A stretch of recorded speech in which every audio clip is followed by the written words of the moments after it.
Allir þættir samstæðvarinnar eru fáanlegir á öllum helstu hlaðvarpsveitum.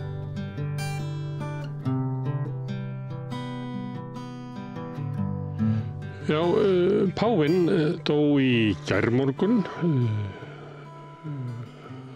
Frans Páfi, tók sér það nafn upp. Hann hét náttúrulega Jorge Mario Bergoglio og var frá Argentínu.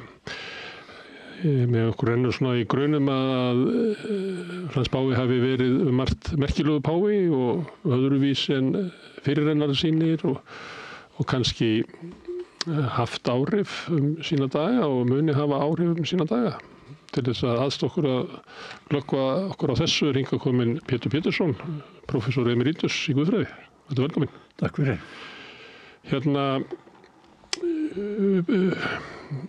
Heldurðu að Frans Páfi hafi haft áhrif eða muni hafa áhrif á okkur? Já, held það. Þá erum við búnir. Já, það var ok. Það er af hverju? Já, hann var margt einstakur leiðtogi, sérstakur persónuleiki og hafði ákveðin einkenni sem sló í gegn og hafði áhrif. Og hvað er það sem að við... Já, ég hitt hann einu sinni. Já. Ég var þá við námi í kaþólskum háskóla í Róm og bjó á heimavist sem hét Domus Internationalis við Piazza Navona og ég sitt þarna og er að fá mér morgunferð 1. mars 2013. Þá kemur svona stór maður svartklæddur í dyrnar með bakkann sinna. Þetta voru svona mörg lítil borð þar sem bara 2 gátu setið við. Nú hann tekur stefnu bara beint á mig og var þarna nokkrir aðrir. Spyr hvort að megi setjast og ég segi það alveg sjálfsagt. Og við förum að spjalla saman og ég segist vera þarna í námi, vera frá Íslandi og hann segist vera kominn til að taka þátt í vali páfa. Og svo segir hann, já, það verður erfitt, sagði hann. Það verður erfitt, svo spjalluðu við aðeins og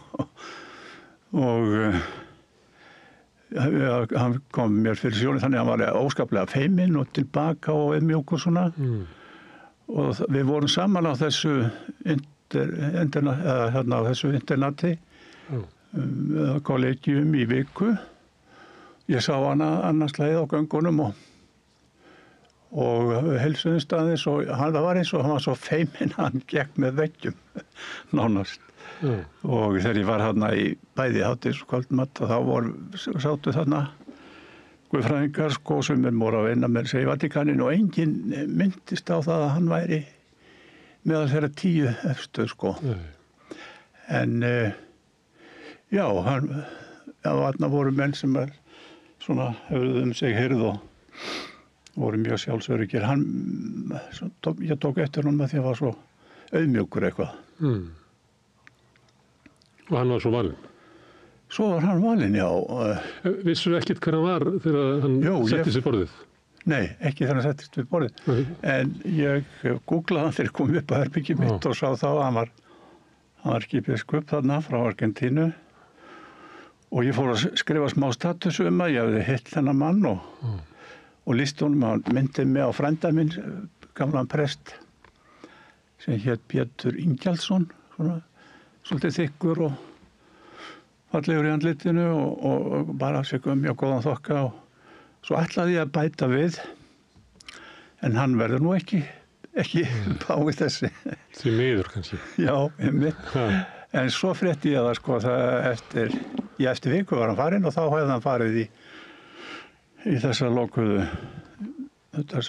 vist og var og þá var tók hann þátt í þessu vali. Og það tók eitthvað tíma eða hvað? Já, 13. mars er þeir komnir með niðurstöðu þarna, sem svona 2 vikum seinna. Þannig að þú varst einn af þeim síðustu sem sá hann áður að var páfi. Já. En þegar hann verður páfi, hann kemur náttúrulega frá Suður-Ameríku Já. og þar hafði verið svona aðrar áherslur í guðfræði heldur en annars staðar. Og það er svona, mér finnst fara svona tvennum sögum af því hversu mikið hann tilheyrir því, hvort það væri svona einn af þeim sem voru í þessari svokölluðu frelsunar guðfræði. Nei, hann var það ekki. Hann var það ekki? Ég held ekki nefnilega. Nei. Hann er nú af ítölsku bergi brotinn, sko, eða var það. Og nei, ég held að nefnilega hafa ekki verið í þeirri hreyfingu. En samt var hann prestur meðal fátækra. Já. Og sumt af því sem hann talar, að þeirra verið að tala um hans pólitískur og annað slíkt, að þá er oft verið að vísa til svona einarðlegri afstöðu hans með þeim sem eru kúaðir og beittir órétti. Já, og það held ég sko hafi ekki verið inspírerað af marxismanum. Eins og frelsunarguðfræðin? Nei, heldur humanisma og hann var nú gagnrýndur í mitt fyrir það þarna sem erkibiskup að hann hefði ekki sko tekið einarða afstöðu með fátæklingunum þannig eins og sósíalistar gerðu og ég held hann, það kannski einkennt hann var svolítið að bæta fyrir það sko setna, getur verið, en hann tók alveg einarða afstöðu gegn því sem hann sagði að orsakaði misrétti sem að var kapitalismin sko. Já, hann talaði mjög skýrt um það sko. Já. Líka þegar hann ræddi umhverfismál, hann tók líka skýra afstöðu gegn þjóðamorðinu í Gaza. Alveg rétt, já. Og aðra sömu leyti. Og heldur það að geti verið að hann hefur breyst ef við værum að horfa á sögu hans, að þá breytist hann þegar hann eldist, eða breytist hann eftir hann verður páfi? Ég hugsa hann breytist nú eftir hann verður páfi, sko. Það er ekki teka á honum þegar hann er að tala þarna gegn óréttlæti og það er mjög vel ígrundað hjá honum. Hann var hann var efnafræðingur.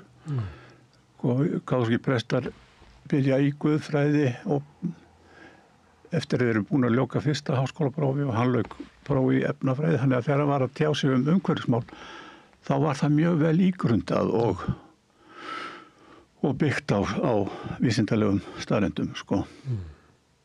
Já, það var ekki elda einhverja tískusveiflur. Þetta var byggt á hans svona raunverulega mati, eða ekki? Jú. Þetta er svona lífsglíma mann sem að má sjá út úr þessu. Já. En það er oft í sögunum allavega og líka skáldsögunum að þá er það svona að það verður að velja páfa og þá verður að velja eitthvað sem er öruggur, sem að raskar engu, sem að skapar engan ófrið í okkar söfnuði. Og svo þegar þeir verða páfar að þá fá þeir náttúrulega frelsi, þá er enginn til að segja til. Heldur það við hann að hann hafi fundið til ábyrgðarinnar og sagt að þú veist ekki hvernig menn vaksa upp í starfið? Já, ég held sko, ég sagði að hann var auðmjúkur svona og lítillátur og ég verið feiminn, en hann var mjög alvarlegur líka, það tók ég eftir, hann var mjög alvarlegur og ég held að hann hafi fundið fyrir ábyrgðinni sko þegar hann var komin í þetta embætti.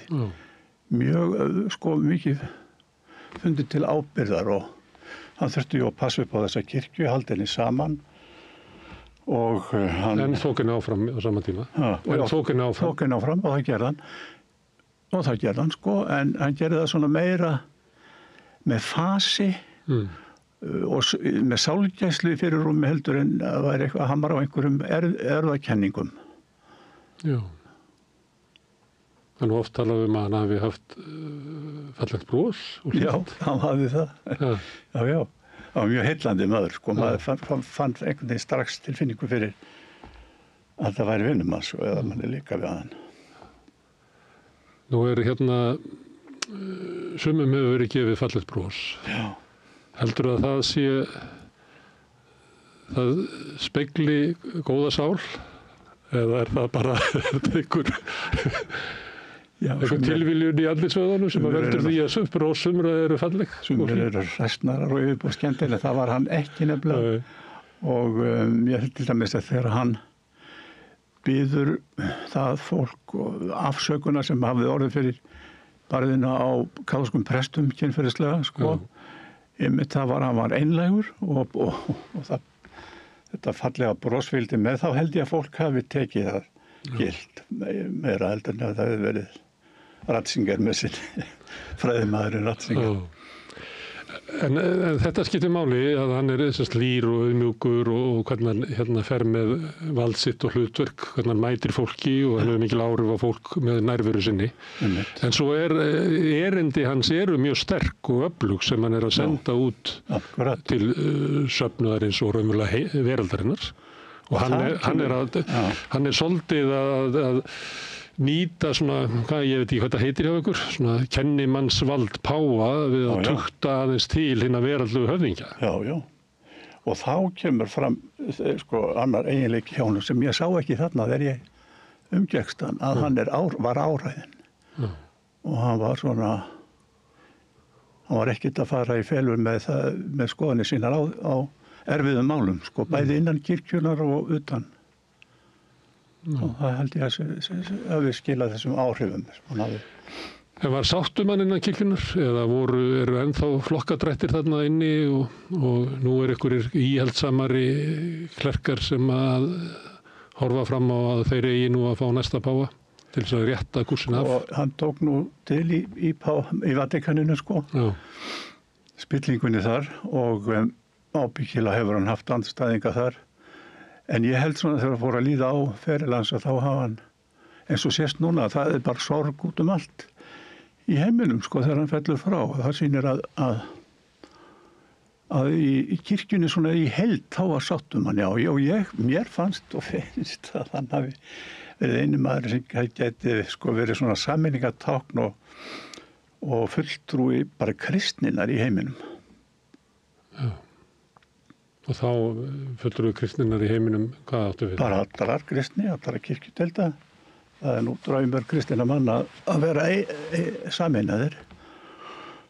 Og hann hafi þá eiginleika, ég held að hann hefði getað að verið einingatákn og fulltrúi heimskristni. Já.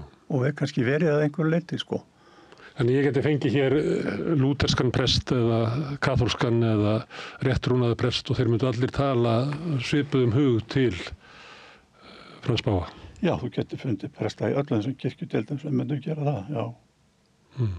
Og þetta telur að vera mikilvægt að... Já, mjög mikilvægt. Þessi komið nóg að þessum aðskilnaði. Já, sannarlega. Já. Herðu, Páfi sem var undan, hann hætti fyrir aldurssakir. Já.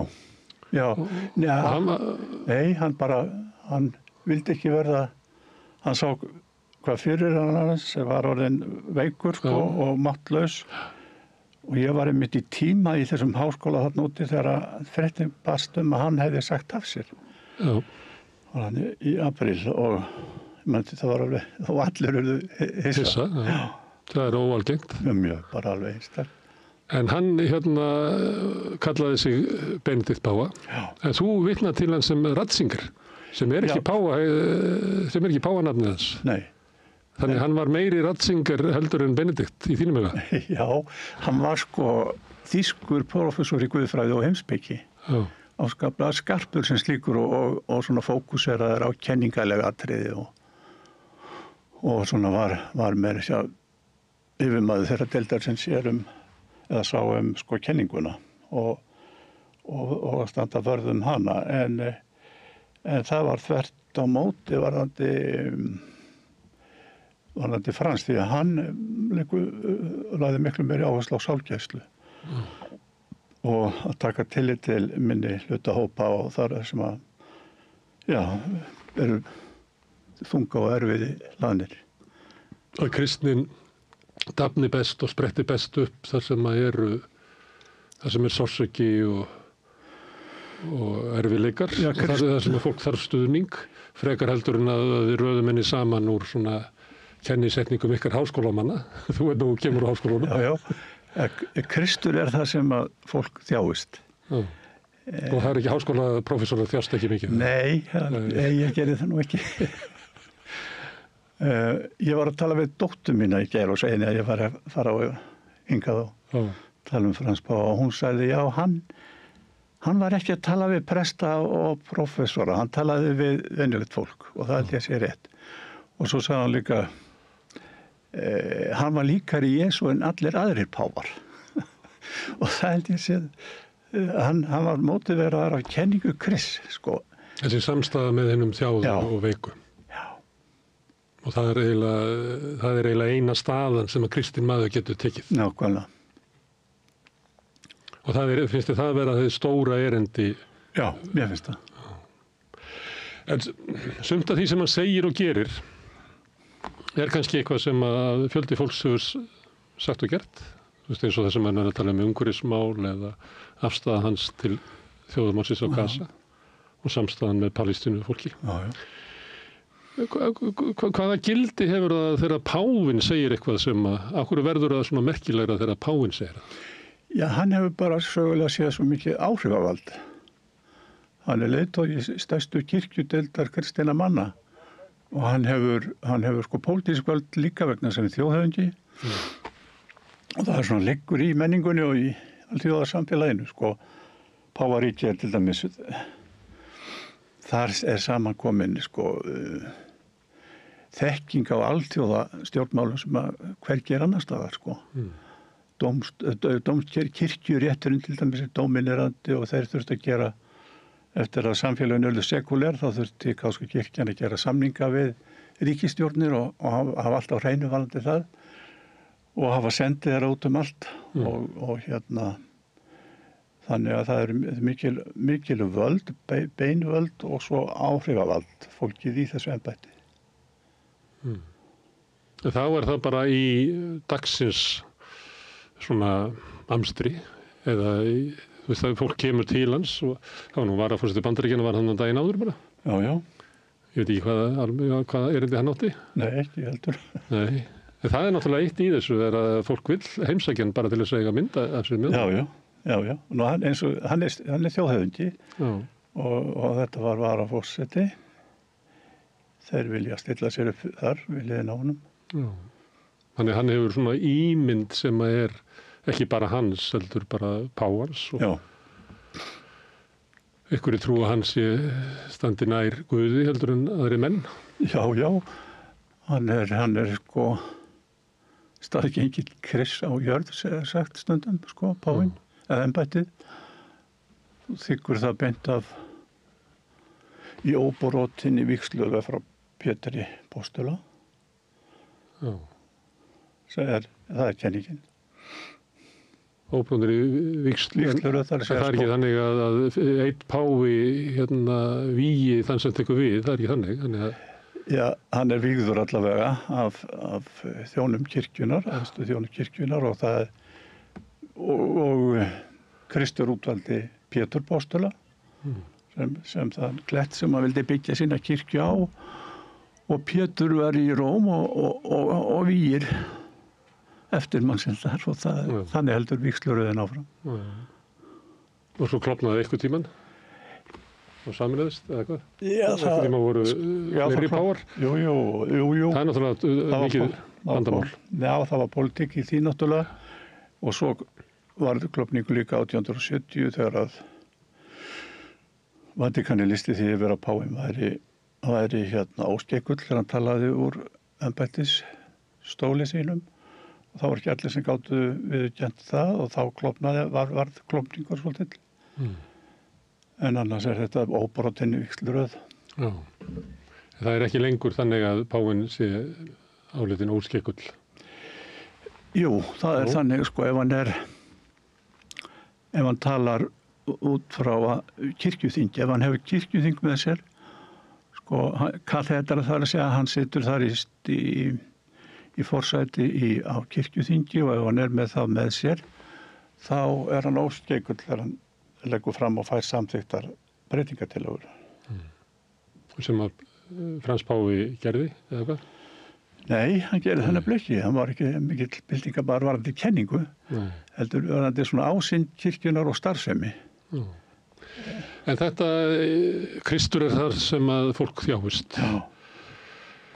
Sem að ég held að flesti skilji og það sé einhvern veginn byggt í svona hugmynd okkar og það er svona svo trú sem við fengum sem börn að mörguleyti sem ég held að fólk skilji það vel. En að sá sem að er næstur Guði sé klæddur öllum þessum glæsilegu búningum í þessari stórkostlegu höll inni í gríðarlegri valdastofnun. Getur þetta farið saman? Sko, það virtist geta farið saman í þessu manni. Það er kannski það einstaka. En svo náttúrulega var hann alltaf að brjóta af sér þessa mynd sem luxus og valdafígúra, sko. Hann var alltaf að því. Og leggja áherslu til dæmis þegar hann þvær fætur fanga og svona tekur að sér lömuð börn og kissir þau og faðmar.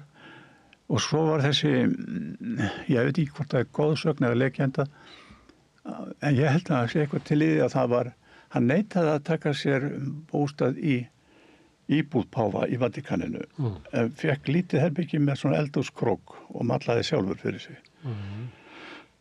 Það er algeng saga sem allir ekki held ég. Og það sýnir að sko hann vill ekki þennan íburð. Nú hann vill ekki láta grafa sig í Vatíkaninu. Hann velur svona kirkju í staðinn og þetta gerði að verkum að þetta fór saman, að hann gat verið þessi valdamaður en haldið samt tengslum við grundvöll kristinna trúa sem kærleikurinn til þeirra sem þjást og eru minnimáttar.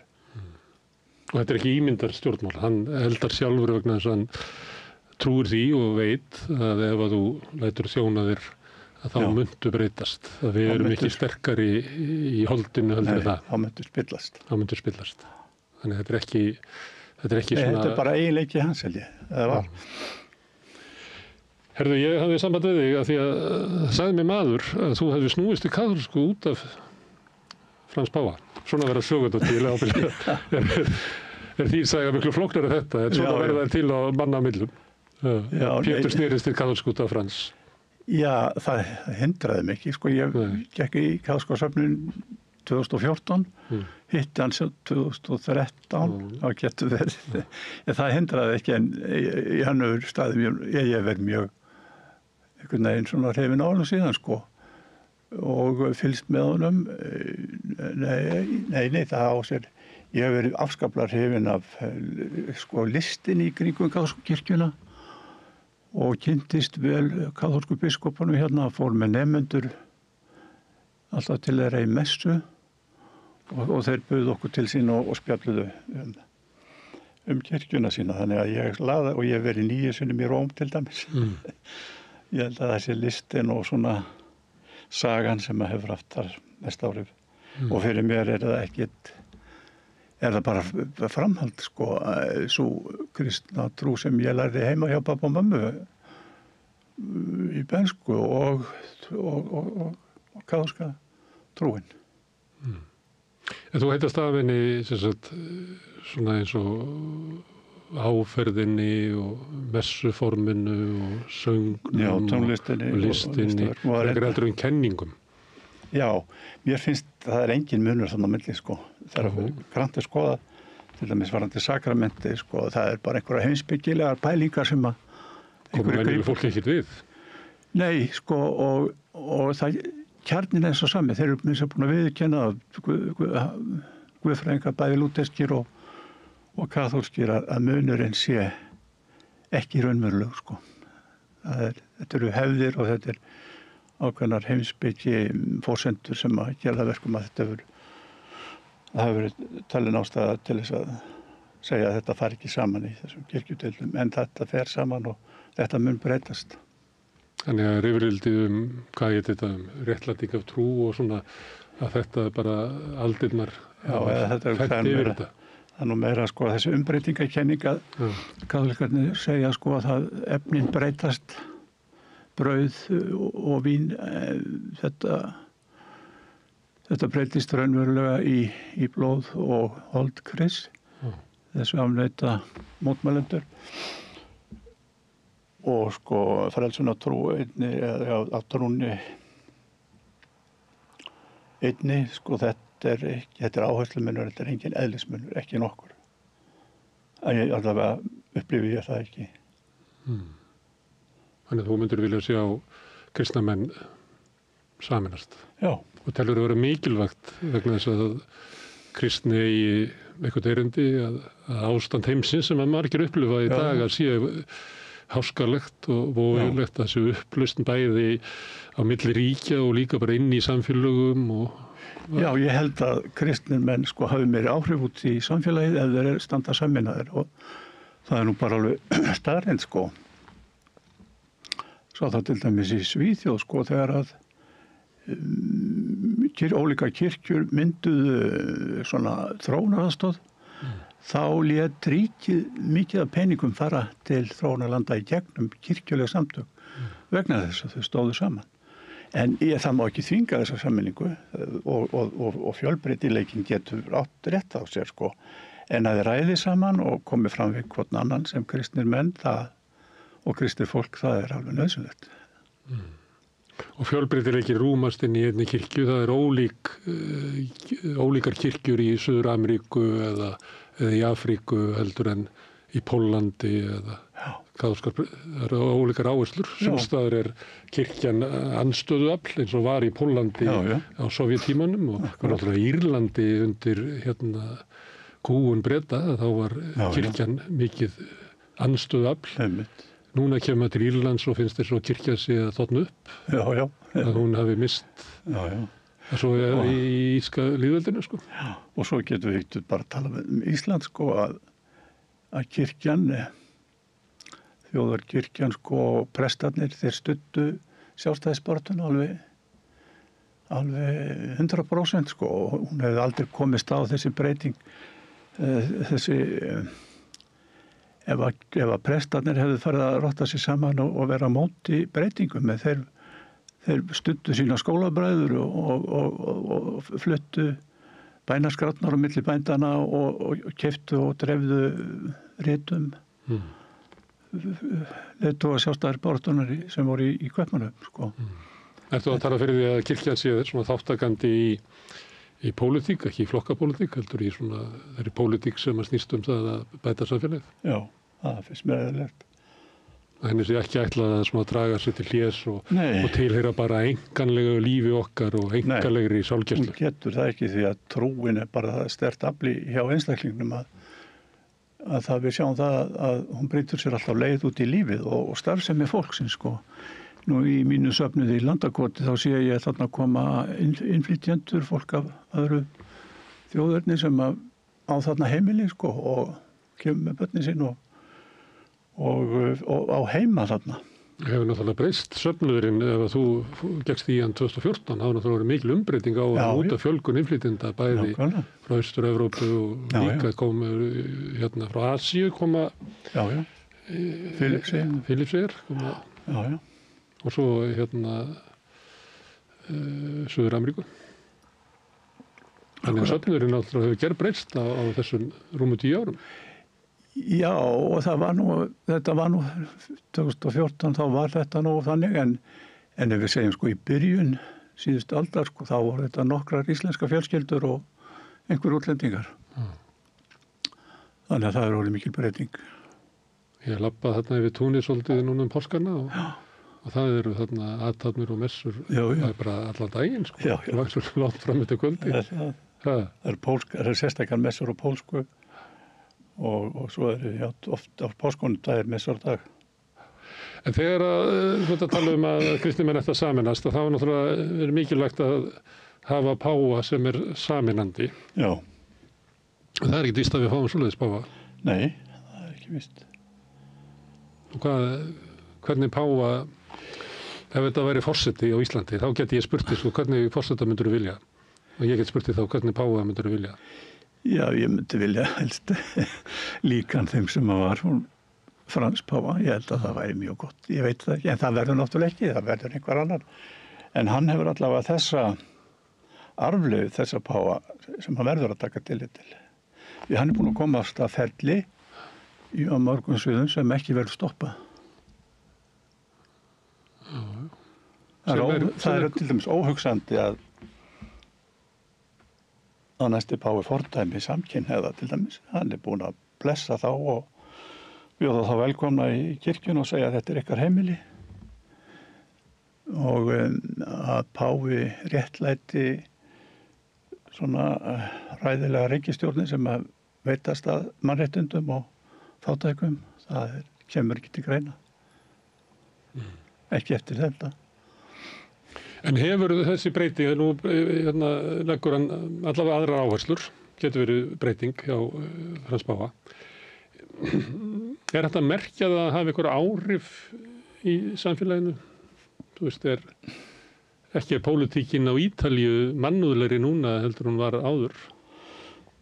Það sama áhersla á útlendingaandúð og flokkar sem að styðja það á gott brautagengi. Við sjáum það í Þýskalandi þar sem að kaþólikkar hafa áhrif. Já, ég hugsa nú til dæmis að á Ítalíu sko þar kaþólska kirkja núna mjög sterk og heldur sem miklu sterkar hún var fyrir hálfur öld. Já. Það verið að segja frá því bara venjulegt fólk út á göttunum bara sé harmi slegið vegna þess að Páfinn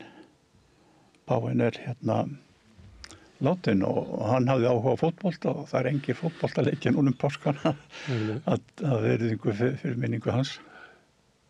En stundum snýr fólk sér að í kirkjunni af svona, það oft merki svona íhaldsemi og þú kannast við að það nú verið að ræða að ungir piltar sæki í kirkjuna. Já. Og það verið að vísa það til svona hægri sveiflu meðal íhaldssemi meðal ungsfólks. Þannig að kirkjan getur líka elfst af, kannski ekki af þeim svona tón og blæ sem að Frans hefði viljað. Nei, já, ég held að það sé nú ekki rétt að það sé út af einhverjum fasisma sem að ungt fólk laðast að kirkjunni. Það bara verður alltaf þannig að ungt fólk, eða bara manneskjur, bara fólk, laðast að kristninni, sko, vegna Krists. En það getur verið haft einhverja skoðanir, aðra skoðanir á kirkjunni. Ég hef engar áhyggjur af kristnin í framtíðinni, sko, en það getur sagt að það sé annað með kirkjuna. Þetta svo sterk persónuleg áhrif sem kristmyndin hefur, sem í Nýja testamentinu, að hún kemur alltaf til með að hafa áhrif á fólk. Þannig að Kristur lifir þótt að kirkjan afvegaleiðist. Já. Það náttúrulega kannski þessi frétt þegar hann deyr sem að ætti ekki að hafa komin einum óvart. Þú eru búin að fá margar fréttir af því að hann væri heilsufull. Já. En svo deyr hann þarna á annan dag páska. Kristur reis upp einn daginn og Páfinn dó hinn daginn. Það náttúrulega svona dramatísk. Já. Fannst þið það ekki þegar það frétti kom að þetta var undarlegum tíma ársins? Jú. Er það ekki? Jú, það nefnilega það. Já, en til dæmis Ólafur Kárason, hann hverfur í jökulinn, sko, á uppreisudaginn og